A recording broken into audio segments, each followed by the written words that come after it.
Paris. City of love, romance, and dreams. So they say. I used to say it too. But ever since that day, the day of the murder, I've always associated my beloved Paris with death.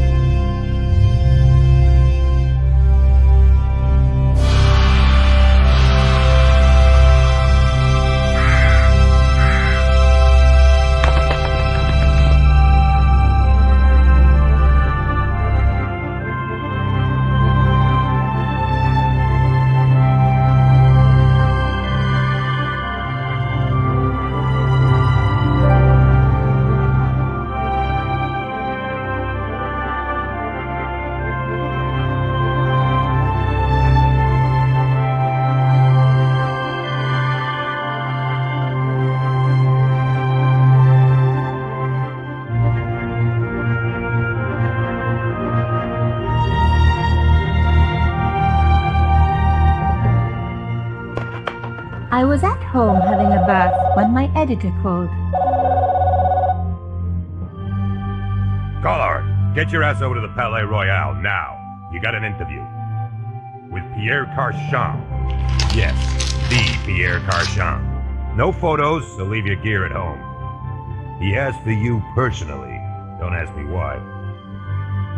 Anyhow, this could be big, so if he makes a pass, don't forget. Just smile, say yes, and keep taking notes. So charming and so very apt. Pierre Carchon was a media king, a national hero, and one of the most infamous adulterers in Europe. He and his wife Imelda were just one step down from royalty. Whoa, I hate mimes, but unless you humor them, they don't go away.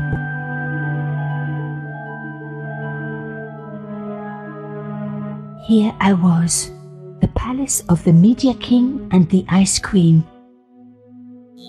I pressed the doorbell and set in motion a chain of events which would change my life forever. Yes? What is it? Madame, my name is Nico Collard. I'm here to see Monsieur Carchon. Come up, we're on the first floor.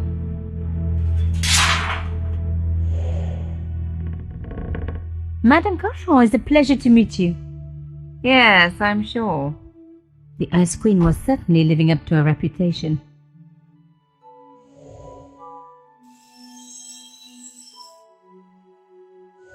Will you be staying for the interview?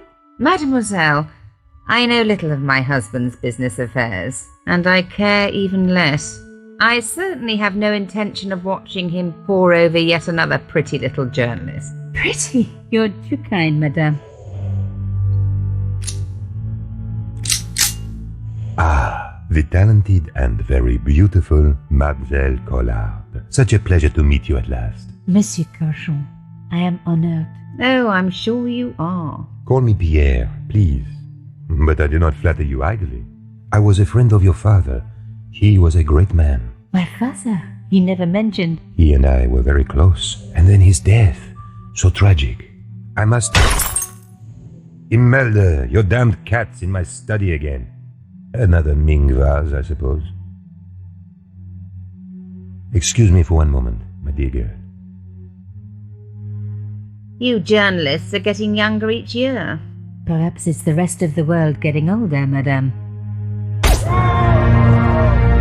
That was no cat. My God! What? Monsieur Carchon!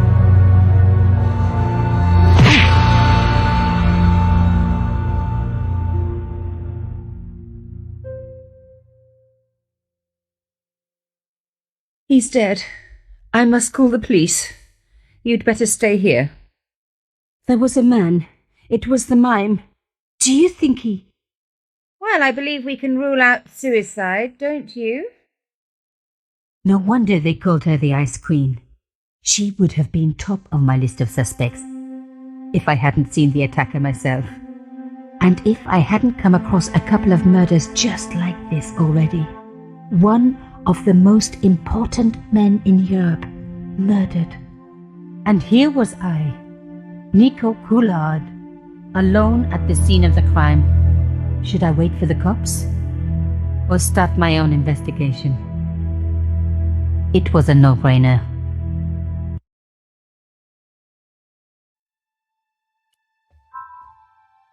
The bookcase was filled with obscure first editions.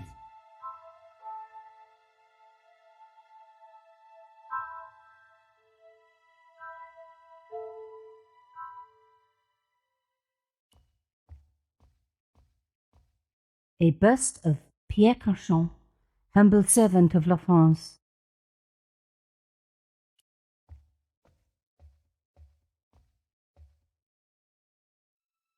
Mimes and guns don't usually go together, but I had an idea that this was no ordinary mime. I'd come across this murderer before and written about him. The costume killer, at least that's what I'd called him.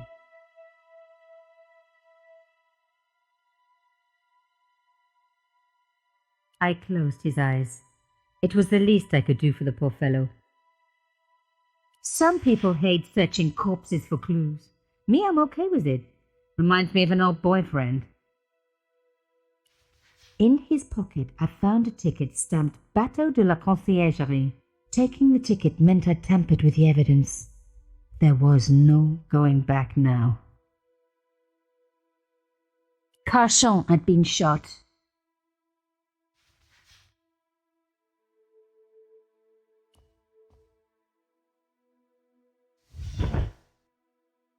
A small round piece of glass had been cut out of the pane. This was a professional job. I didn't want to cut myself and leave blood on the glass. Call me old-fashioned, but I like to keep my DNA to myself.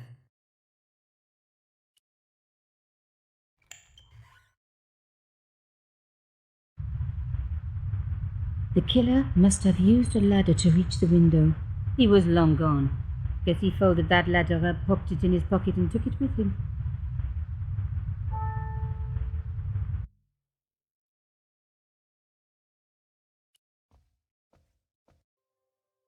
The police could turn up at any minute. Somewhere there were clues to the murder, and I needed to find them.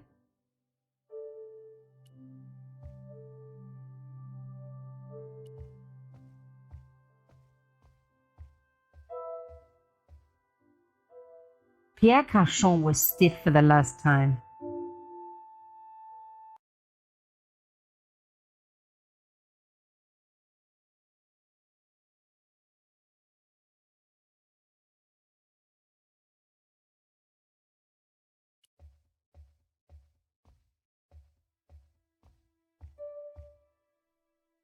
Pierre Cauchon was stiff for the last time. It was one of my hair clips. My favorite, in fact. It must have fallen when I was knocked down.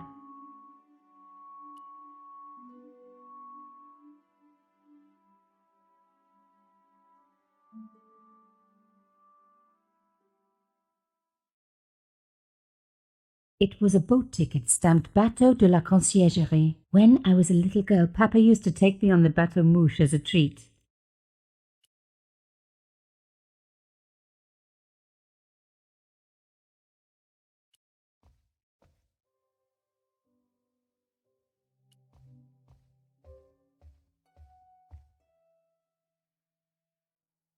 I reckoned that cloth might just turn out to be useful.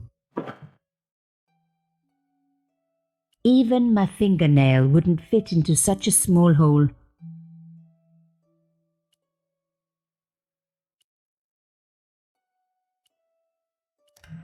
Aha!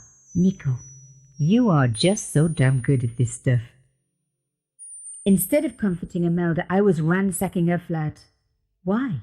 Because there was something going on here, and I had to get answers before the cops arrived. And hey, she'd been rude to me, so she had it coming.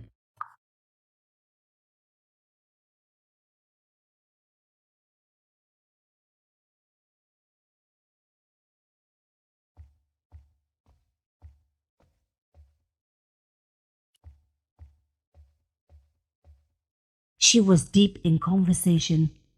She totally ignored me. She was deep in conversation. She totally ignored me. There was no one I needed to phone, not until I had solved this case. Besides, Imelda was using it.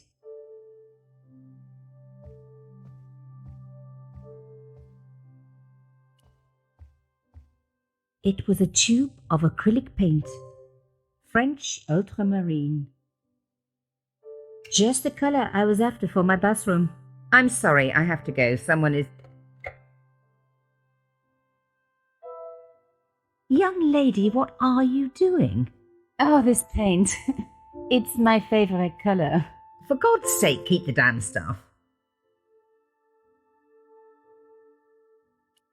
Imelda had talent, but I certainly wasn't going to tell her that.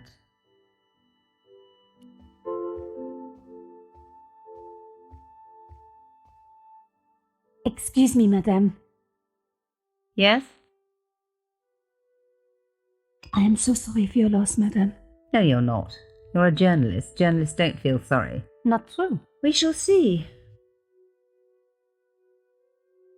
Why did your husband send for me? What did he want to discuss? I have no idea. His business was his business. He never told you anything. No, and frankly, I preferred it that way. How did your husband know my father? I have no idea. You didn't know him? Thierry Coulard? Pierre knew a lot of people I didn't know, most of them women. Why would a mime want to kill your husband? Pierre had plenty of enemies. Half the husbands in Paris for a start.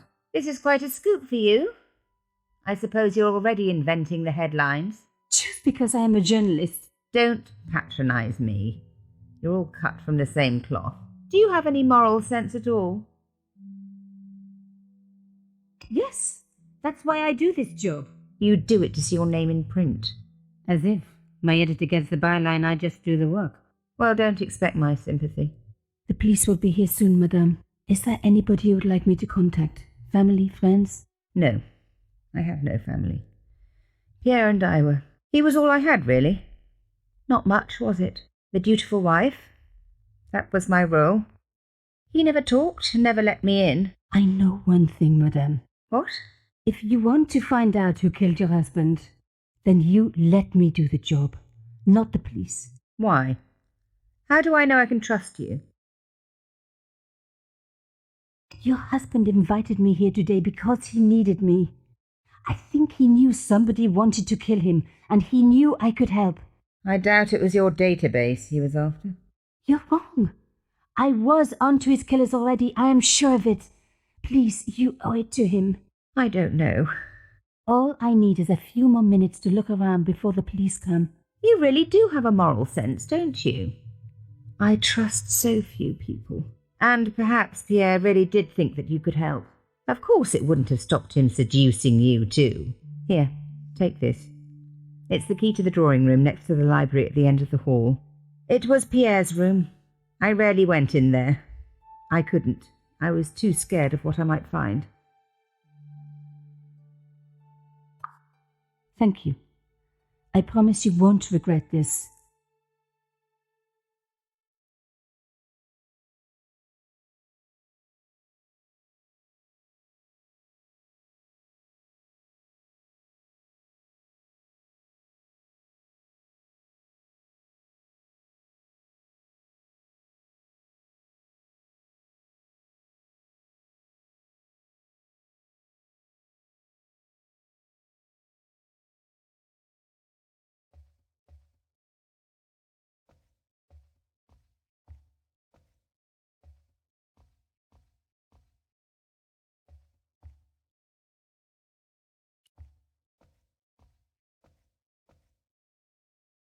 The door was locked.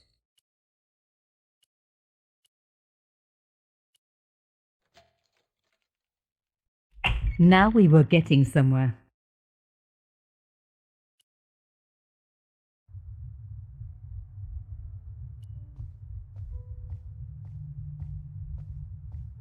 This wasn't the time for me to lie on the sofa doing my Marie Antoinette impression. Though it is very popular at parties, especially with gay guys. Don't ask me why.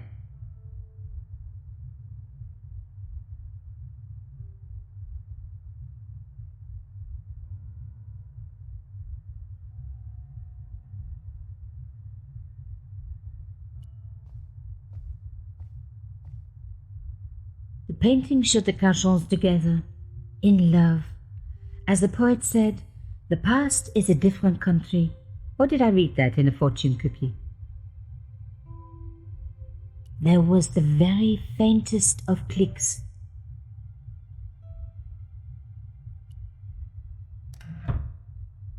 Behind the picture was a safe.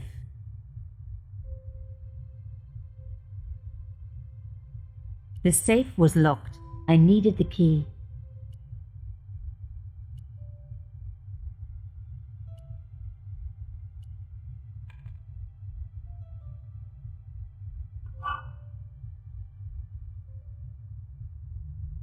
In the safe was some kind of artifact. There were strange symbols on its surface. It looked like the printer's blocks I'd made at art school. If there was one thing I'd learned about symbols, they are always important. But these symbols scratched into stone were impossible to read. I needed to find a way of printing them. At least the stone was round. But what could I use for ink? And what could I print on? Sure, I was stealing, but I knew Imelda didn't know about the artifact, and Carchon was past caring.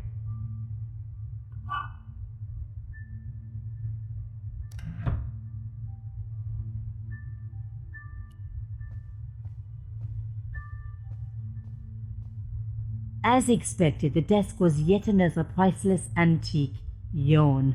The blotter and in tray had clearly been placed with mathematical precision. My heart skipped a beat. It was a carved elephant. But not just any carved elephant. It had been made by my father. I knew for certain because in my apartment I had its exact twin, carved into a box he had made. So Carchon had known my father. They really must have been friends. I decided to take the carved elephant. It clearly meant nothing to Imelda.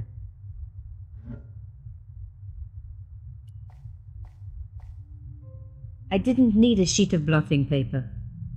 Not while it was blank.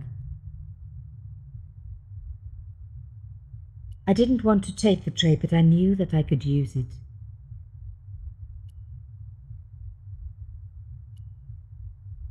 I smeared the paint all over the cloth. When I do messy, I really like to put my heart into it. I hoped this was going to help. They don't make lace like that anymore. Rubbing the cloth over the blotting paper would make it all blue. I needed to come up with something slightly cleverer.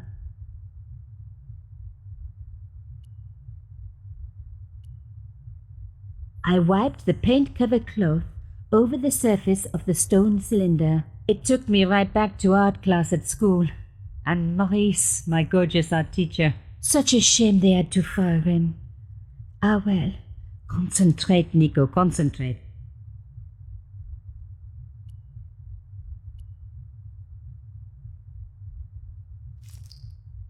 Genius! The roller and the pen worked just as I planned. But what did it say? It was some kind of coded message. It read, sub judice. I may not have learned a lot as a journalist, but that was a term I knew well. It means a legal case that is before the courts. Below it was a sequence of letters that made no sense. I suddenly realized there was a connection between the boat ticket and the coded message. The boat ticket was stamped Bateau de la Conciergerie. The conciergerie on the Ile de la Cité by the river housed the ancient law courts. So, sub judice could in this case mean literally under the law courts, below the conciergerie. I was pretty sure I'd found all I could here. And besides, all this opulence was making me pine for my regular life of poverty. This was a huge story. It was also one heck of a puzzle with a lot of pieces missing. But I was going to crack it. And if I could just remember the name of that fancy prize you get for being an ace journalist, I was definitely going to win it this time.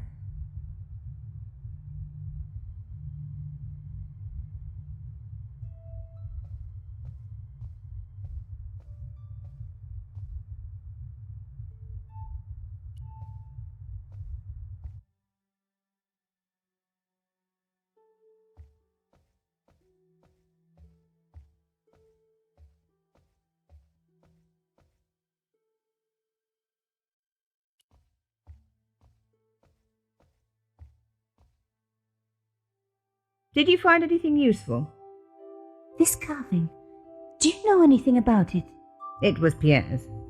What does the statue have to do with... Please, I need to know. He was given it by a friend, something to do with Africa. He never explained any more. No, but I think it was important to him, always on display. Why? It was carved by my father. Oh, I see. I didn't know. Imelda, I will do everything I can to find the killer. Thank you, my dear. And if the police ask... Don't worry. You were never here. Sub judice was the key. I was going to have to find a way under the conciergerie. I decided to head straight for the quayside on the Ile de la Cité. If there was a way of getting under the conciergerie, it would have to be from there.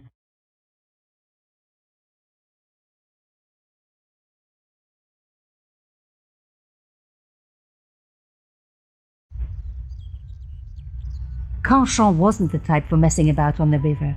He was up to something down here. Something that got him killed.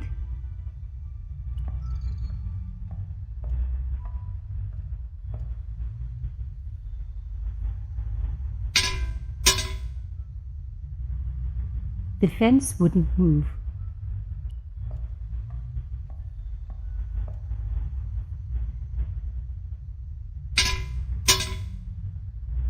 This fence wouldn't move either.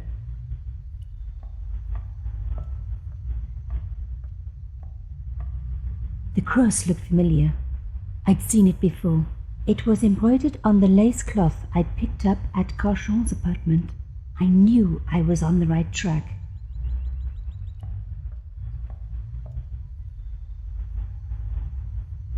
I tried pushing the fence, but it wouldn't move. A strange pair of locks stopped the latches from releasing the gate.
One down, one to go.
Nothing like a good convent education for honing your lockpicking skills.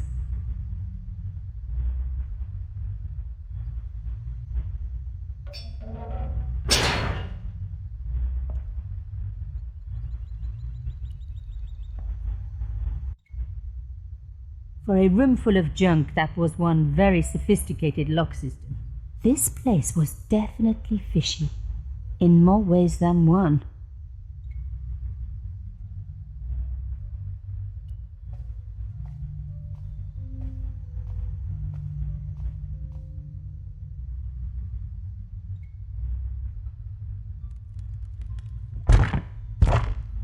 Oops.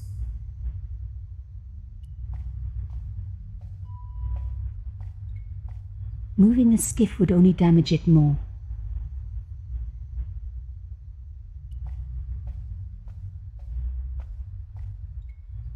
An old shell case. I wondered what that was doing there.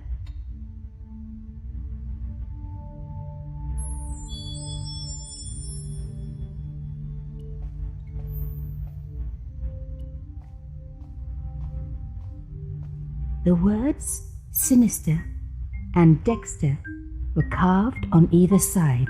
Now any good convent girl like me knows the old Roman for left, right, but what did it mean here? Nothing happened.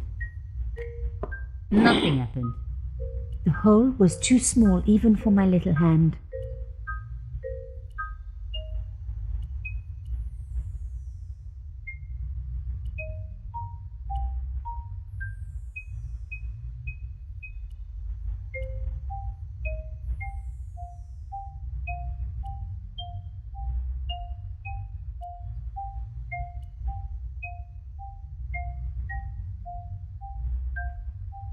Mystery solved. Carchon's stone cylinder slotted into the hole with a satisfying click.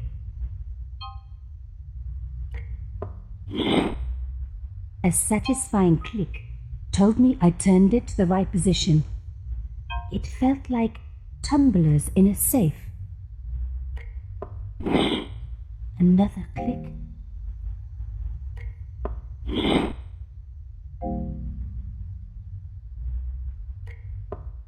I made a mistake. The lock reset. A satisfying click. Another click. Another step closer.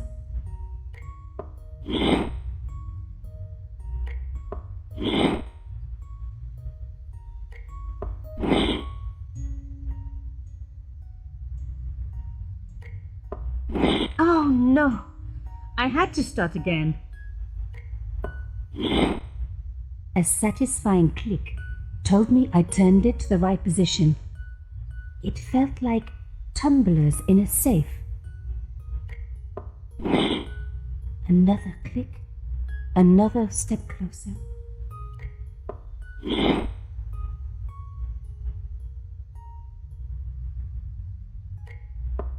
Oh no!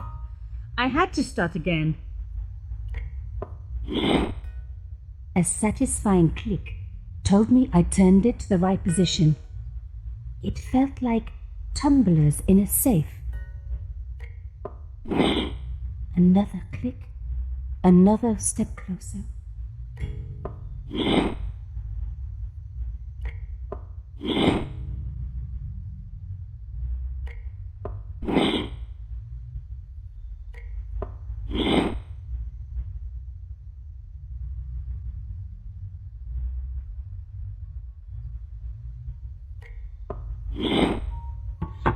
I love the sound of locks clicking open.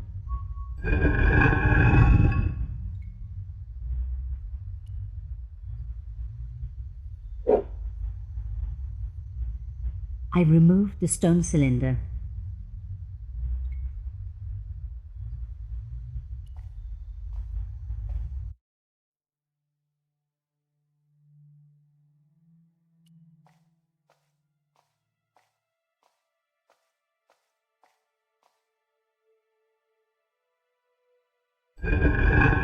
Oh my God! The slab came down with a hell of a force.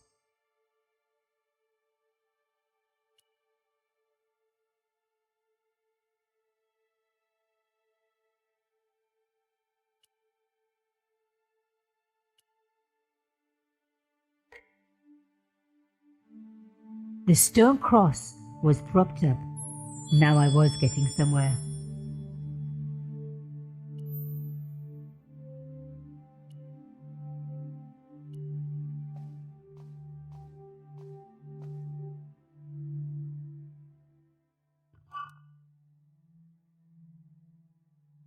The artifact slotted into the hole perfectly. Behind the old walls, I could hear some kind of mechanism groaning into life, but whatever had been triggered had now jammed.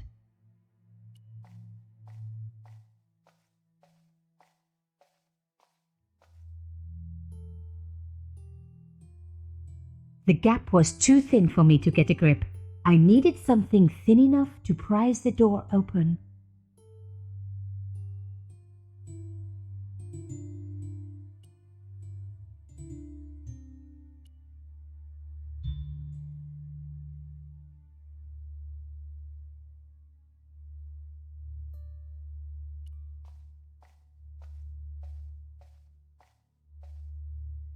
I removed the shell case. The cross didn't drop back down. Some kind of mechanism was holding it up.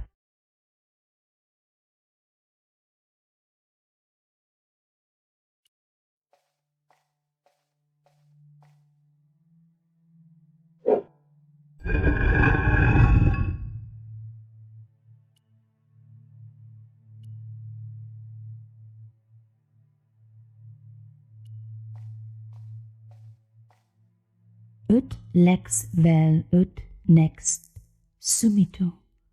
To the law or unto death, Submit. I guess these people didn't believe in liberté, égalité, or fraternité. Yes, I'll admit it. I was a swot at school. I also wore lipstick and the nuns never knew.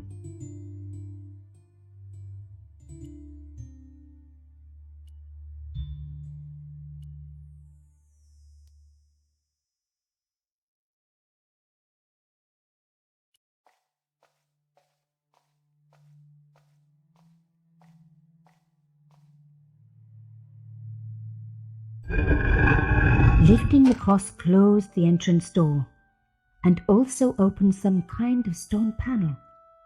Ingenious. With nothing to hold it up, the cross dropped back down again.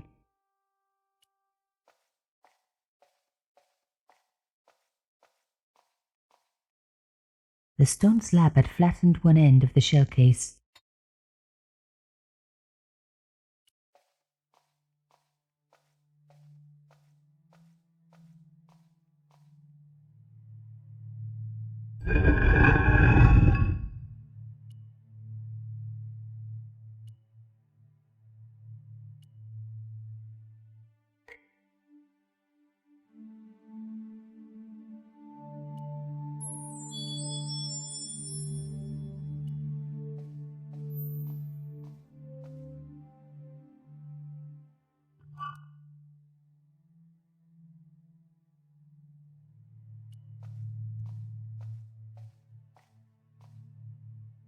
I removed the shell case.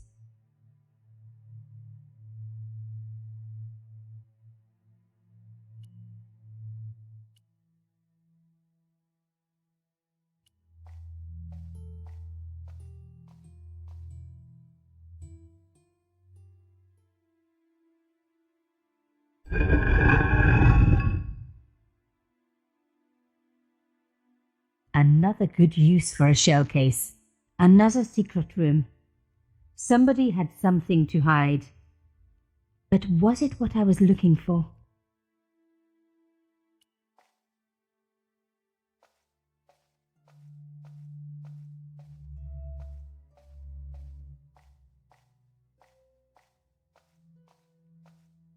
Wow! Through the darkness, I could see that this was a stateroom. But for what purpose? And how did it tie in with Carchon?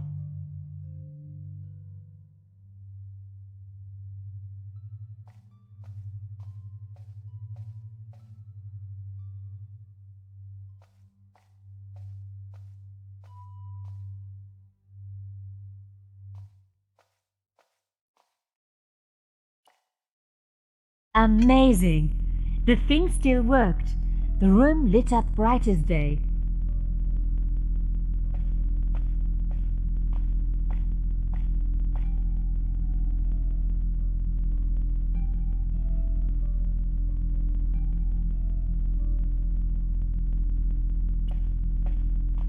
I wasn't going to find anything in this old desk.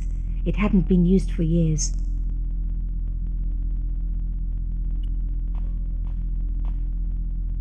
The flags had faded, but their message was still pretty clear.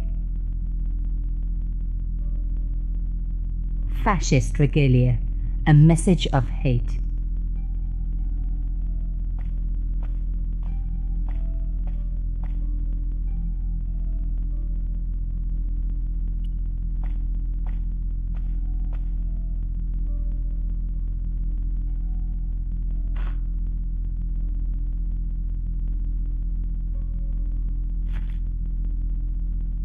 Inside the drawer, I found a note written in some kind of code.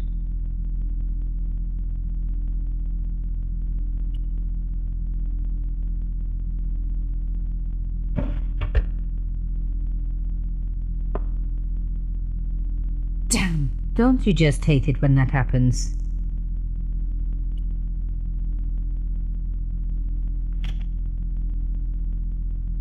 A photo, long lost, had fallen down the back of the drawer. It was very old, but there was no mistaking the guy in the foreground. Carchon. Behind him were soldiers, a burning village, and a corpse. The photograph was cropped on the right-hand side. Somebody else in the picture obviously didn't want to be in it anymore. I wasn't surprised. This was Africa in the 60s. An uprising was being brutally suppressed. And here was Mr. Media himself, Carchon, doing the suppressing. The photograph was not just powerful evidence. It was also my ticket to one explosive story. But there had to be more for me to discover. The drawer had come out easily enough, but wouldn't fit back into place.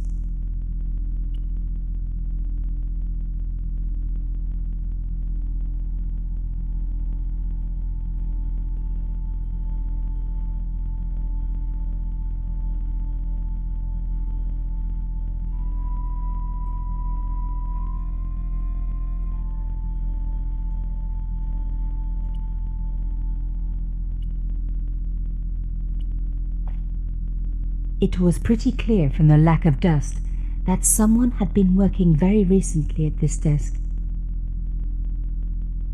Oh my God! The sheet was a printout with my personal information. Everything from my favorite food to my waist size. They were right about chocolate, but come on guys, I'm a size 10. There was even a picture of me taken with a telephoto lens. Carchon wouldn't have taken these pictures himself. This was big and organized. I was part of it, and people were getting murdered. The dregs at the bottom of the mug hadn't dried out or gone moldy. It wasn't more than a day old. This was the article I'd written about the costume killer. My suspicions were right. Carchon had cut it out. 2 businessmen had been killed. One in Italy, one in Japan. In each case, the killer had worn a costume, a penguin, and then